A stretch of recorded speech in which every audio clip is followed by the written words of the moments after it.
Seleksi informasi yang kamu masukkan dalam dirimu. Mana yang penting, berguna, bermanfaat, itu yang kamu ambil. Yang tidak ada gunanya, sisihkan saja, singkirkan saja. Kalian harus punya filter sendiri di otakmu, di kepalamu. Biar tidak lelah. Tiap hari kan kita kelelahan dengan berita-berita.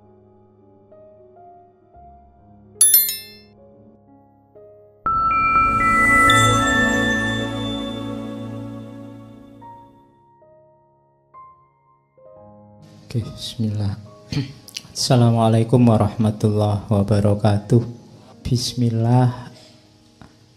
Mari kita mulai lagi ngaji filsafat kita.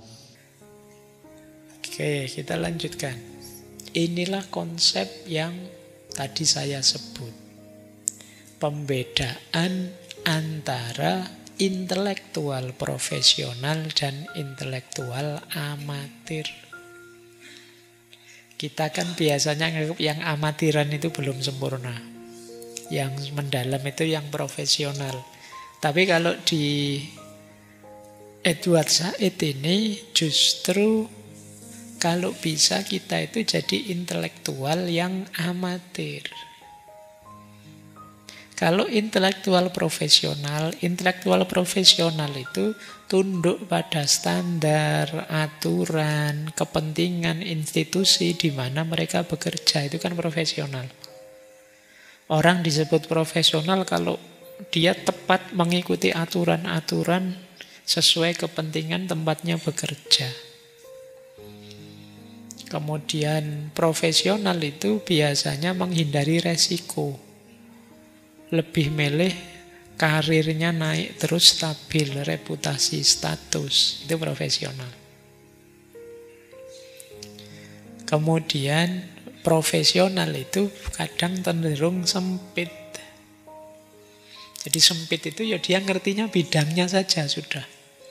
Tidak peduli bidang yang lain. Ini cara melihatnya Edward Said ya tentang profesional itu. Jadi apalagi orang modern itu kan semakin keahliannya sempit itu dianggap berharga. Ya sering saya ilustrasikan dokter umum sama dokter spesialis itu kan harganya jauh.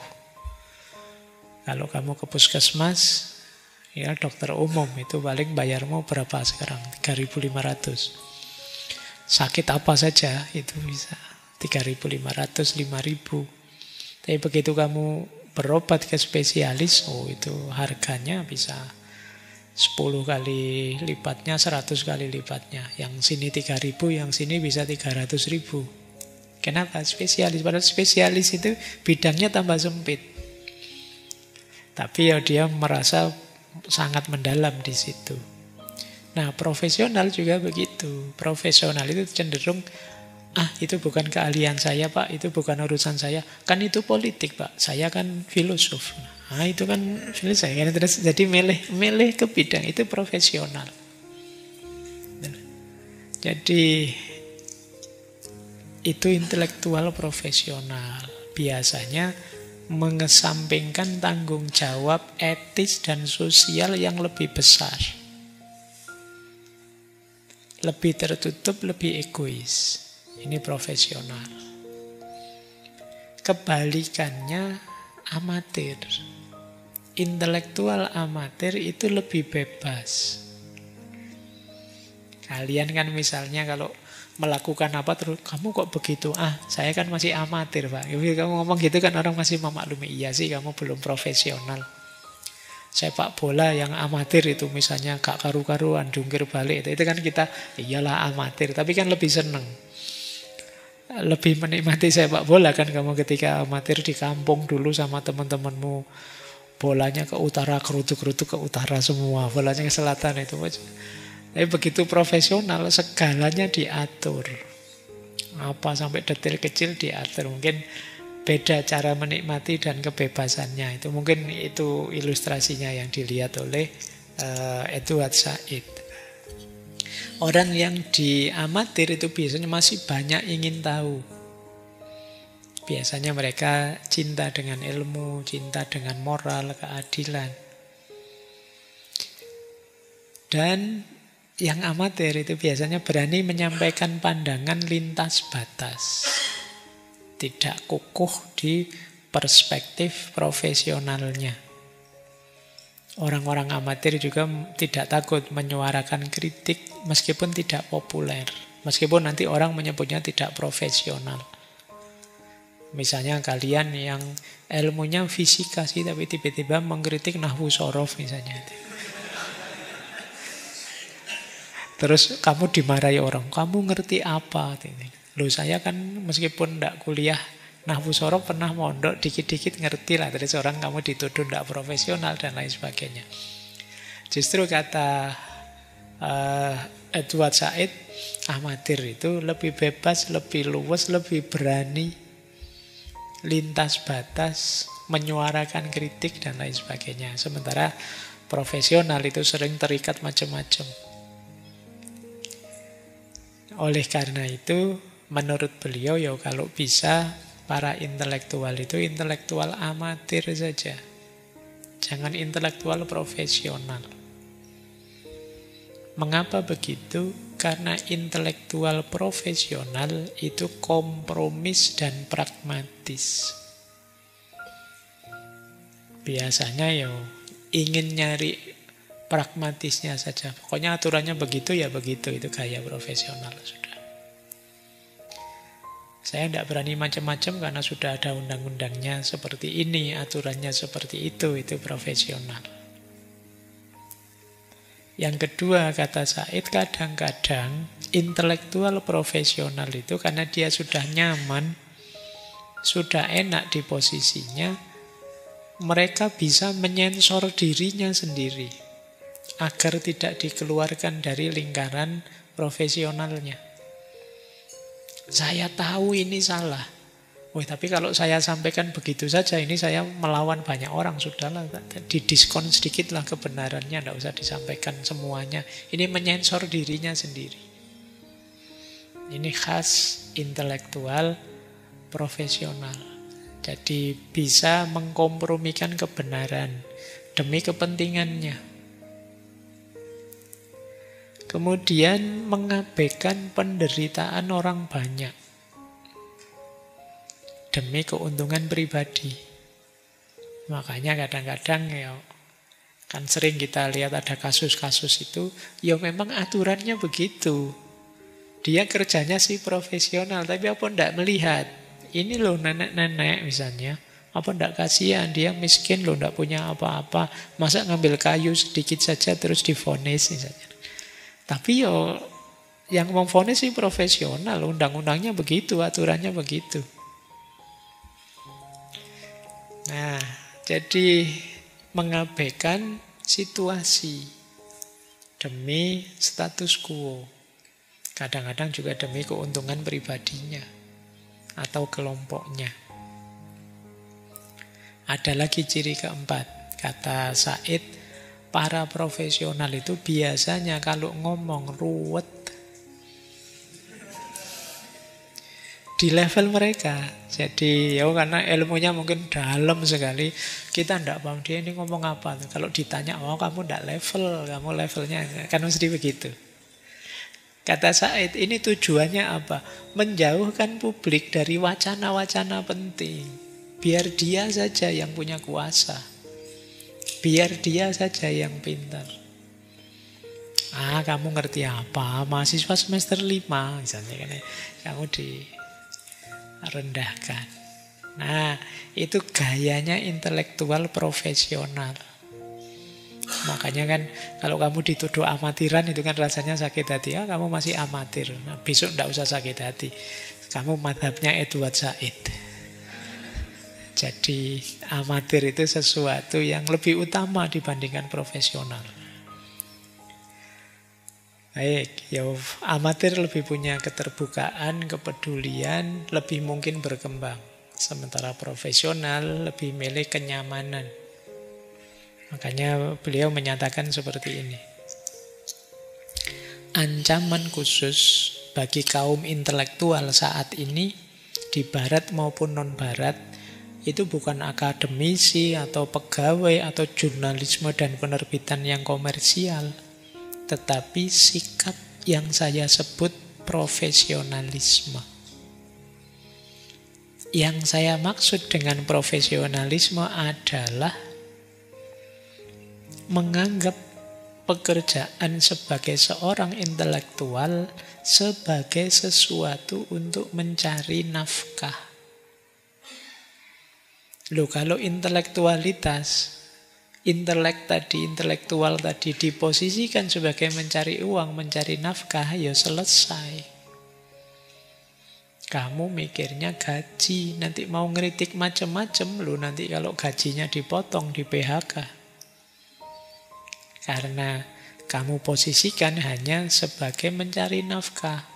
Dari jam 9 sampai jam 5, satu mata melihat jam, yang satu melihat pekerjaan profesinya. Tidak berani goyang perahu, tidak berani menyimpang dari paradigma, dari batasan yang diterima, membuat dirinya tetap disenangi, tetap pantas, tidak berani kontroversial, tidak berani berpolitik, dan inginnya objektif terus.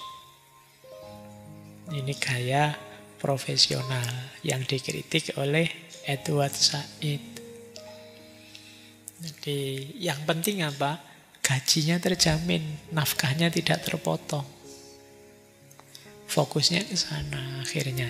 Dan ini membahayakan untuk kategori intelektual. Karena intelektual punya tanggung jawab transformasi, emansipasi masyarakat.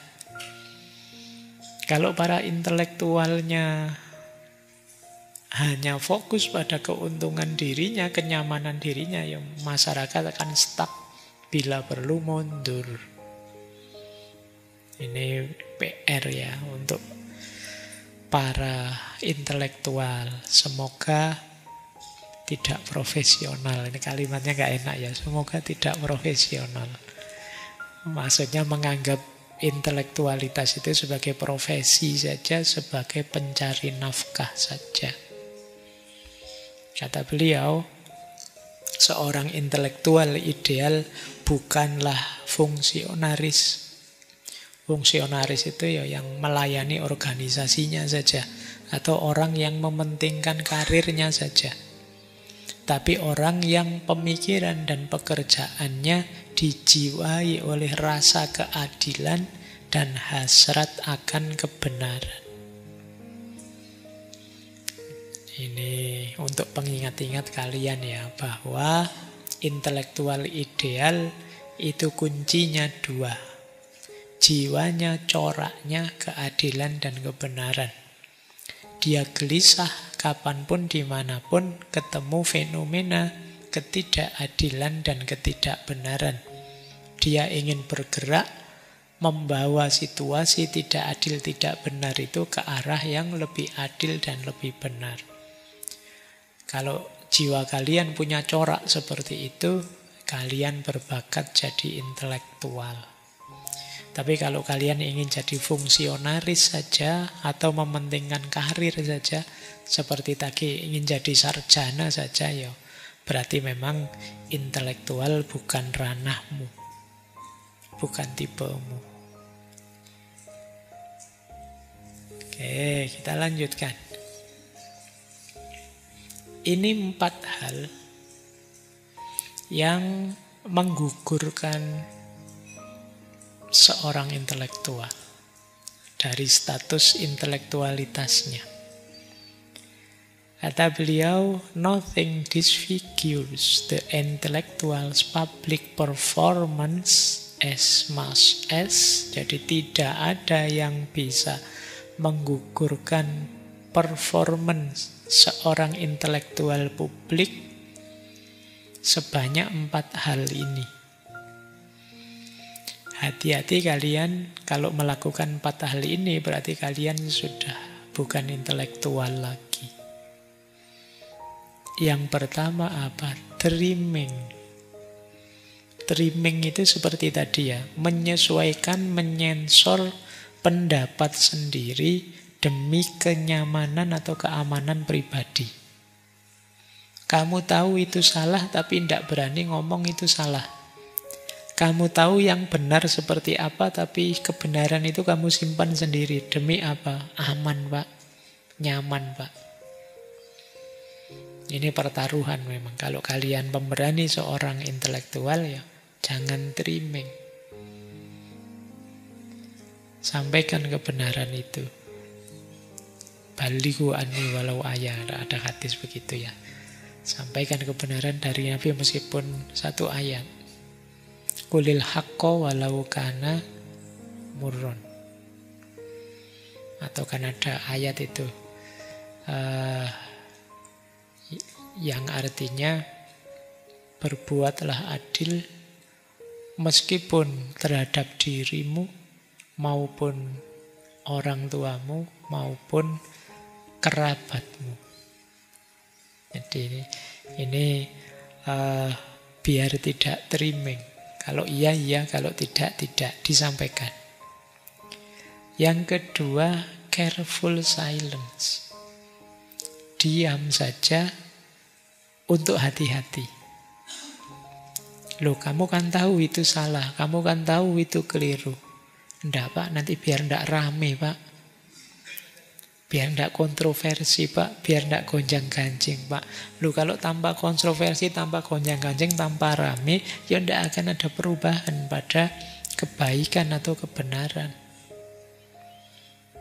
Jadi kalau memang kamu tahu, ya jangan diam saja. Sebaliknya kalau tidak tahu, ya jangan nekat ngomong. Namanya ngawur. Bikin hoax itu ya tidak tahu ngomong, itu ngawur namanya. Pastikan kamu tahu kebenarannya dan sampaikan. Jadi itu variasi idealnya itu. Tidak boleh, tidak ngerti Pak saya kebenarannya gimana, saya sampaikan saja dulu lah Pak. Kan tren hari ini kan banyak begitu. Jadi tindakan komunikasi lebih didahulukan daripada makna komunikasi. Kamu tidak tahu itu penting apa tidak, yang penting ngomong dulu. Kamu tidak tahu hoax apa bukan, share saja dulu. Nanti kalau ketahuan hoax baru minta maaf misalnya. Nah, ini juga bukan intelektual namanya. Intelektual itu pastikan kita tahu kebenarannya, setelah itu sampaikan. Jangan diam saja. Jadi careful silence sesuatu yang negatif. Kemudian yang ketiga, ini menarik, patriotic bluster. Patriotic bluster itu membanggakan nasionalisme secara berlebihan yang pada akhirnya jadi tidak kritis. Jadi ya boleh sih kan ada peribahasa itu right or wrong my country. Benar salah negaraku. Tapi kan sikap kita harusnya beda. Kalau memang salah dibenarkan, tidak didiamkan. Ada orang yang salah rute patriotismenya, nasionalismenya. Salah-salah biar saja, kacau-kacau biar saja, yang penting negaraku. Tidak begitu. Justru di antara bukti kita cinta tanah air kita, kalau ada yang meleset tidak pada tempatnya, keliru, diingatkan, ditunjukkan yang benar gimana. Pak, sudah Pak, tapi tidak didengar Pak. Sudah Pak, ya sudah, itu urusan lain. Yang penting kan tugas kita sebagai intelektual tadi loh, speak the truth. Sampaikan kebenarannya. Didengar atau tidak, dituruti atau tidak, itu kan kalau bahasanya orang-orang stoik, di luar kuasa kita sudah. Kalau tidak didengar terus, yo yang akan datang kamu yang nyalon saja jadi yang punya kekuasaan misalnya. Baik, jadi yang ketiga patriotic bluster. Yang keempat, retrospective and self-dramatizing apostasy. Mengubah pandangan secara dramatis dan menjadikannya sebagai panggung untuk memuliakan diri sendiri. Nah, ini agak beda ya dengan yang sebelumnya.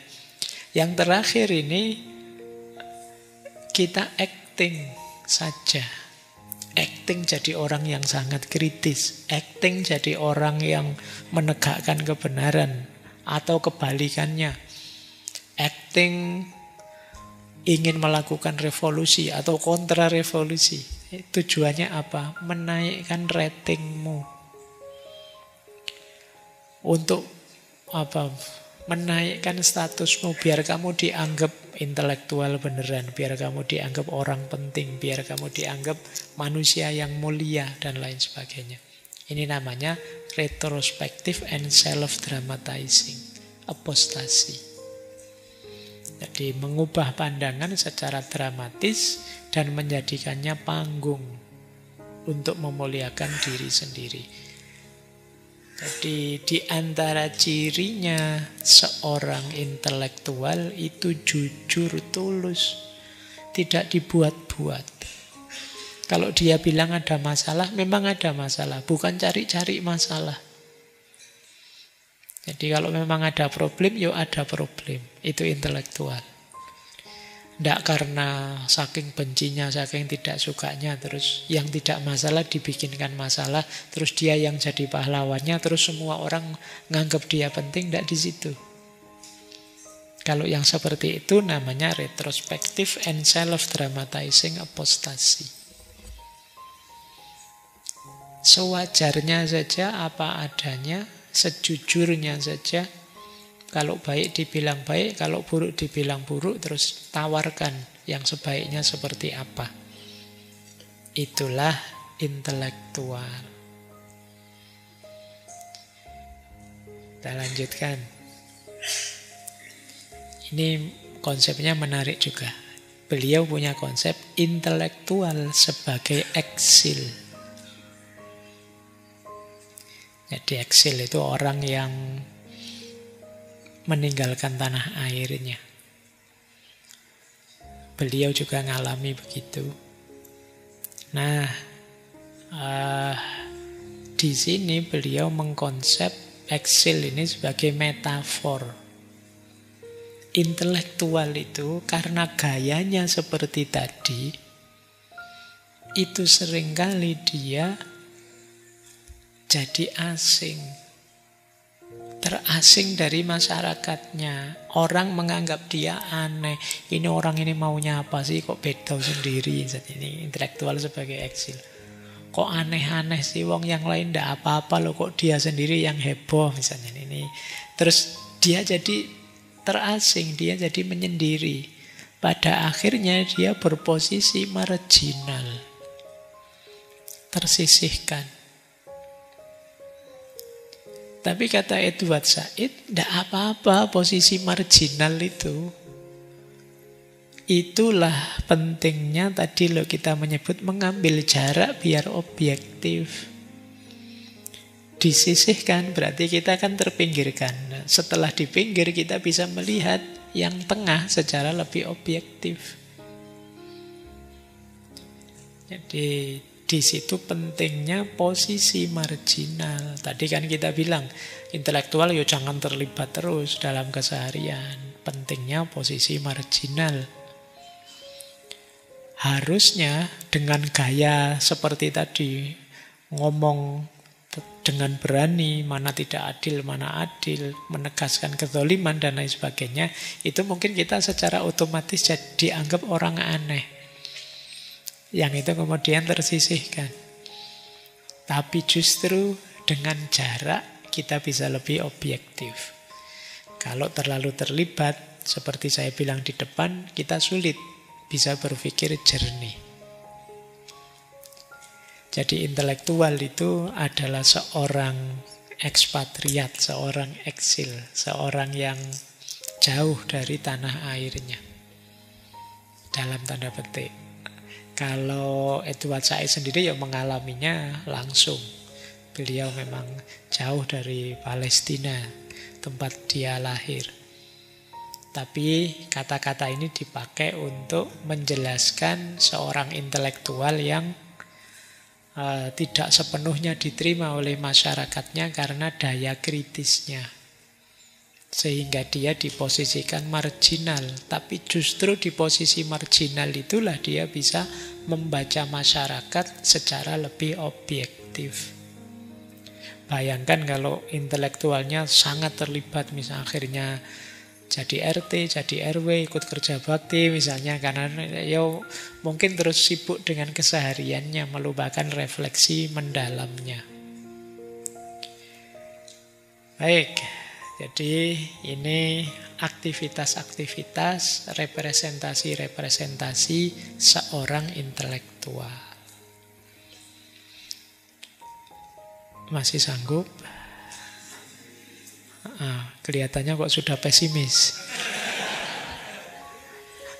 Iya, apa bisa Pak saya jadi intelektual ini? Tadi di awal semangat ya, didoakan jadi intelektual, amin gitu. Sekarang mulai ragu-ragu. Apa kuat ya Pak? Gitu. Ya kita lihat, ini ada beberapa dimensi yang berbeda dari pikiran-pikirannya Edward Said tentang ini tadi, intelektual ya. Ini menarik, ini ada hubungannya dengan mahasiswa mungkin. Kata beliau begini, teori yang diajarkan dengan tujuan membuat siswa percaya bahwa ia dapat menjadi seorang Marxis, seorang feminis, seorang afrosentris, atau seorang dekonstruktivis dengan usaha dan komitmen yang sama yang dibutuhkan dalam memilih item dari menu. Jadi teori diajarkan. Ini maksudnya Said gini loh. Mahasiswa-mahasiswa di kampus itu biasanya kan diajarkan teori-teori besar.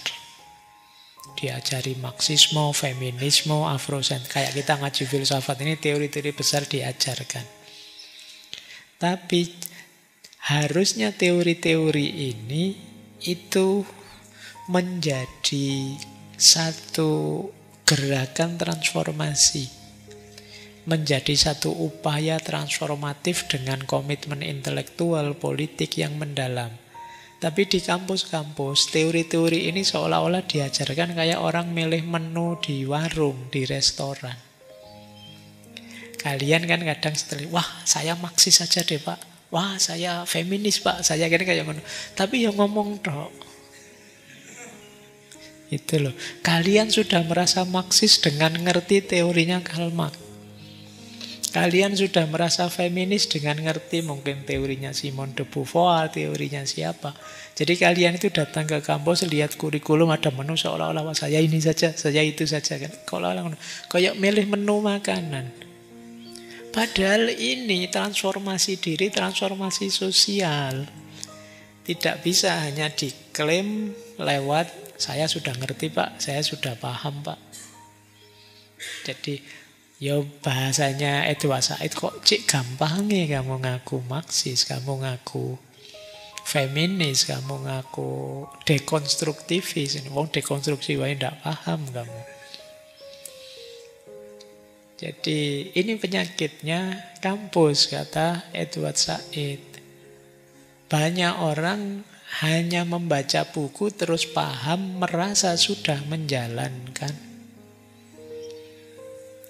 Itu kayak kalian mungkin bikin konten tasawuf. Saya belakangan banyak sekali dikirimi konten-konten tasawuf itu. Wah, berteori macam-macam mulai tazkiyatun nafs sampai wahdatul wujud.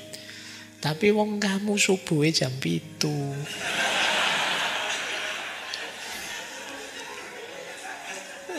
Lah ya gunanya apa teori-teori tasawuf kelas tinggimu? Bahwa kamu sudah paham, iya. Tapi kan itu teori tidak untuk dihafalkan, hanya dipahami. Dan paham saja tidak jaminan bahwa kamu sudah menjalankan. Padahal arahnya teori itu untuk dijalankan. Nah ini kritik beliau ya. Ini kadang-kadang kita itu merasa sudah padahal belum apa-apa. Kita baru baca buku manualnya mobil atau motor, tapi kita belum mengendarinya. Kayak sampean temennya beli motor, terus kamu pinjam bukunya, wis ngerti aku caranya motor, naik motor. Tapi kan kamu belum menaikinya beneran. Nah, di kampus juga begitu. Kita belanja teori, tapi kita tidak menjalankannya. Merasa kalau sudah paham, ya selesai. Terus, ini masih ada 10-an menit ya. Ada beberapa quotes yang menarik. Ini sindiran keras dari Said. Jangan mau membiarkan dirimu menjadi sayur. Istilahnya menarik ya. Kamu kayak sayuran. Sayuran itu apa? Menyerap apa saja yang dekat dengan dirinya. Sekedar menyerap informasi yang sudah dikemas sebelumnya, yang sudah diideologikan sebelumnya, karena tidak ada pesan yang tidak merupakan paket ideologis yang telah melalui semacam pemrosesan. Maksudnya beliau apa? Kita itu selama ini seringkali seperti sayur. Kalau sayuran itu sedang dimasak itu kan yo nanti dikasih garam lah, dikasih penyedap lah, dikasih apalah, semuanya kan dia serap ke dalam dirinya. Jadi kita sering seperti itu di hadapan informasi. Ada informasi apa saja kita telan. Ada ya. Berita apa saja kita telan. Tanpa kita uji, tanpa kita cek gunanya, manfaatnya apa buat kita. Ideologi apa di balik berita itu. Kepentingan apa di balik yang ngirim berita. Siapa yang ngirim. Ada kebutuhan, keperluan apa kok dia bikin berita seperti itu. Kita tidak pernah tanya sedetail itu. Pokoknya ada berita ya kita baca, kita terima, kita telan begitu saja. Kalau kita seperti itu, kita berarti manusia tipe sayuran. Jadi yo levelmu level kangkung, bayam dan kawan-kawan. Jadi lah yo kamu dikasih apa saja kamu serap. Kamu ndak kritis. Padahal kata Said, berita apapun yang sampai kepadamu di baliknya pasti ada ideologi, kepentingan yang membuat berita, kantor beritanya. Apakah itu kepentingan politik, ekonomi, sosial, budaya, pasti ada. Jangan hanya jadi sayuran. Seleksi informasi yang kamu masukkan dalam dirimu. Mana yang penting, berguna, bermanfaat, itu yang kamu ambil. Yang tidak ada gunanya, sisihkan saja, singkirkan saja. Di sini sering saya jelaskan ya, pentingnya namanya filter. Kalian harus punya filter sendiri di otakmu, di kepalamu. Biar tidak lelah. Tiap hari kan kita kelelahan dengan berita-berita. Kita kaget tiap hari, makanya tensimu naik. Sekarang banyak orang jantungan, tiap berita mengagetkan. Apa saja jenis berita itu. Tiba-tiba kemarin ada amunisi meledak, tiba-tiba kecelakaan ini, kecelakaan itu kan kita tiap hari kaget. Kalau filternya tidak canggih ya kita akan tiap hari gelisah. Itulah kenapa orang Jawa punya peribahasa ojo gumunan, ojo kagetan. Ya, oke ya. Ini pesannya quote ini simple. Jangan jadi sayuran yang pasif, hanya menerima saja. Terus, ini juga pesan untuk tidak pasrah saja. Lihatlah situasi sebagai satu kemungkinan, bukan sesuatu yang tidak terelakkan. Lihatlah situasi sebagai hasil dari serangkaian pilihan historis yang dibuat oleh pria dan wanita, sebagai fakta masyarakat yang dibuat oleh manusia, dan bukan sebagai sesuatu yang alami atau diberikan Tuhan, sehingga tidak dapat diubah, permanen, dan tidak dapat diperbaiki lagi. Ini kadang-kadang jadi kelemahan kita umat beragama. Ada apa-apa yang terjadi disebutnya takdir. Ya tidak salah sih secara jauhnya, tapi kan tidak di situ poinnya. Jadi boleh kita menyebutnya takdir, tapi selanjutnya harus kita pahami ada ranah yang dalam kuasa kita. Kata Said, lebih enak kita menyebut yang terjadi itu adalah salah satu dari yang kemarin mungkin terjadi.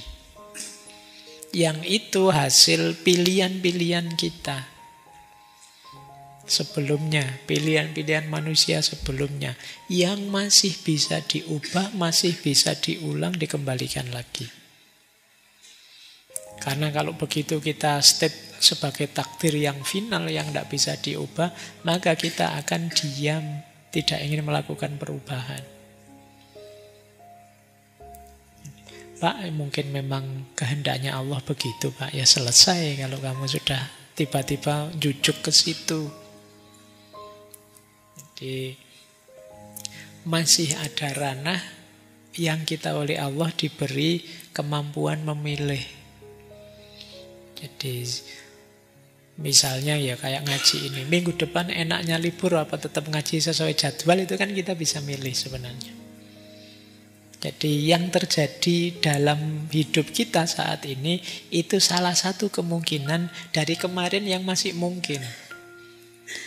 Jadi minggu depan itu bisa libur, bisa tetap masuk, bisa masuk setengah jam saja, bisa masuk 1 jam. Ini kan kemungkinan-kemungkinan. Tapi kita tetap milih minggu depan ngaji seperti biasa. Itu kan pilihan kita. Terus akan lahir situasi dari pilihan kita. Yang situasi itu sebenarnya kan karena semula pilihan kita sebenarnya masih bisa saja kalau kita ingin mengulang, mengubah. Bukan sesuatu yang tiba-tiba kita tegaskan ini final, tidak bisa diubah, sudah takdirnya Allah. Alasan takdir itu yang paling sering dipakai untuk orang yang tidak ingin melakukan apa-apa biasanya. Nah ini penting ya, jadi perhatian kita. Baik. Tadi tiba-tiba saya baca quote yang menarik dari buku beliau tentang Palestina. Ini menarik. Ini untuk mengukur seberapa subversif dan liberal saya. Dia punya kalimat begini. I don't remember when exactly I read my first comic book. But I do remember exactly how liberated and subversive I felt as a result. Jadi saya tidak tahu apa teman-teman banyak yang suka membaca komik seperti saya. Saya di rumah banyak komik. Sayangnya koleksinya banyak berkurang sekarang karena banyak yang minjem tidak balik. Iya. Nah, Edward Said bilang begini. Saya lupa kapan pertama kali baca komik. Tapi saya ingat sensasinya. Begitu saya baca komik, saya merasa bebas, saya merasa subversif, jadi seorang pemberontak. Bukan apa-apa, karena mungkin dalam budaya tertentu, baca komik itu kan sering dianggap sesuatu yang negatif. Baca kok komik, ngaji dong Quran. Nah, itu ada gambar-gambarnya lagi, itu sudah. Nah itu loh.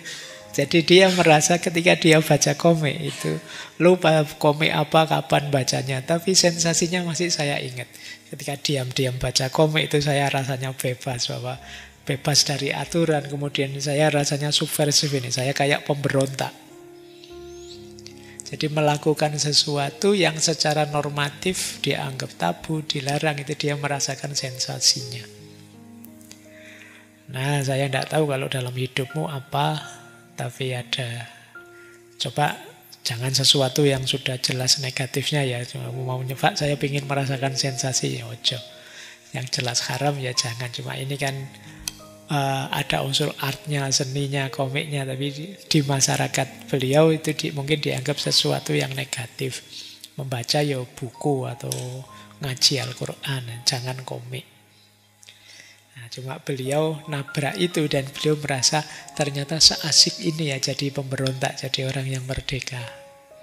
Nah, kalian boleh melakukannya hal tertentu yang mungkin ada efek positifnya. Misalnya ono dosen bikin aturan aneh-aneh gitu, terus kamu ngetrik gimana caranya bisa nabrak aturan itu dan tidak ketahuan misalnya. Oh, ini, seperti ini rasanya jadi pemberontak yang bebas. Ini sebenarnya melanjutkan tadi loh, intelektual itu punya keberanian untuk nabrak konvensi-konvensi, norma-norma yang memang perlu dikritisi. Dengan segala resikonya, ya nanti kalau ketahuan bisa dihukum mungkin sama orang tuanya ketika baca komik dan lain sebagainya. Baik, saya masih bawa satu lagi, cuma ini akan kita lanjutkan bahas ini kapan-kapan di Edward Said. Ini berhubungan dengan orientalisme, berhubungan dengan Palestina, Israel. Ini kalimatnya menarik. You cannot continue to victimize someone else just because you yourself were a victim once. There has to be a limit. Engkau tidak bisa melanjutkan untuk mengorbankan orang lain hanya karena engkau sebelumnya jadi korban. Harus ada limitnya. Bahwa sebelumnya kita sengsara tidak memberi kita hak untuk membuat orang lain sengsara. Bahwa sebelumnya kita rugi tetap bukan hak kita untuk merugikan orang yang lain lagi. Ini sebenarnya bagian dari kritik beliau pada Israel. Karena beliau melihat mungkin di antara alasannya merasa berhak menindas karena sebelumnya mereka merasa tertindas. Tapi kepahitan apapun yang kita alami tidak memberi kita hak untuk menzolimi dan membuat orang lain pahit.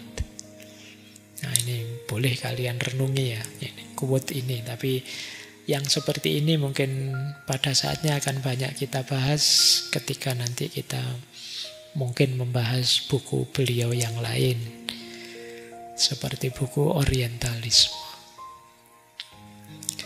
Oke, saya kira itu ya untuk malam hari ini. Semoga sedikit-sedikit ada pencerahan tentang apa dan bagaimana seorang intelektual yang sejati. Saya sarankan konsep-konsep tadi pertama-tama kita pakai untuk introspeksi diri kita masing-masing ya. Apakah saya intelektual yang sejati atau tidak? Jangan kesusu dipakai untuk nembak orang lain. Nah, biasanya terus setelah ini kamu potong-potong untuk nyerang musuhmu, rivalmu. Kamu belum intelektual sejati, kamu mesti nanti jadi begitu. Akhirnya kamu ndak upgrade, ndak naik kelas meskipun sudah paham ilmunya.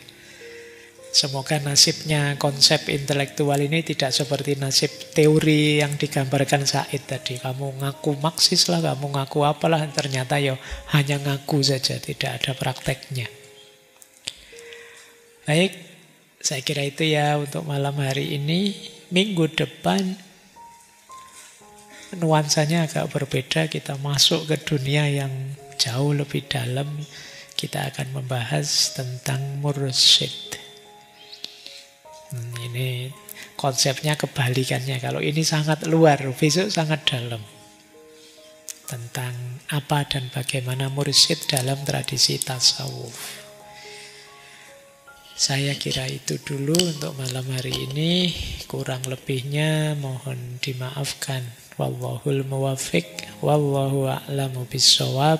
Wassalamualaikum warahmatullahi wabarakatuh.